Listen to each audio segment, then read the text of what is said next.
আজি আকৌ ঘৰত গাখীৰ নাই। গাখীৰটো আমাৰ ঘৰত এনেও নাই বাৰু, আমি কিনিয়ে খাওঁ, কিন্তু যাৰ ঘৰৰ পৰা কিনি খাওঁ আজি সিহঁতৰ ঘৰতো গাখীৰ নাই। গতিকে কি কৰিলোঁ আৰু গাখীৰ চাহ একাপ নহ'লেতো নহ'বই আমাৰ দুইটাৰ, নিবিৰৰ দেউতাকৰ আৰু মোৰ গাখীৰ চাহ লাগিবই, নহ'লে দিনটো নাযায়, খাবই লাগিব। ঘৰৰ দোকানৰ পৰা 10 টকীয়া গাখীৰৰ পেকেট এটা চুৰ কৰি আনিছোঁ, এইটো দেখিছে? চুৰ কৰি আনি চাহ বনাইছোঁ। পাউদাৰ গাখীৰৰ চাহ আপোনালোকে খায়নে নাখায় বাৰু? মইতো খাওঁ, ভাল পাওঁ, আৰু কালাৰটো বহুত ধুনীয়া হয়, কিন্তু গেছ হয় খালে।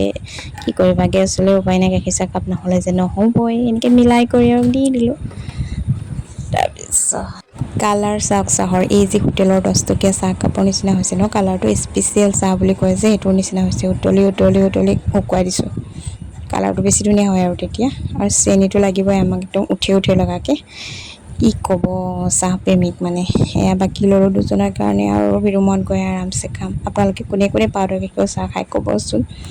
বেমাৰো হ'ব চাগে দেই, নাজানো আৰু, মাৰ গালি খাই এইবোৰ চাহ খাই বেমাৰ নহ'লেই হ'ল আৰু।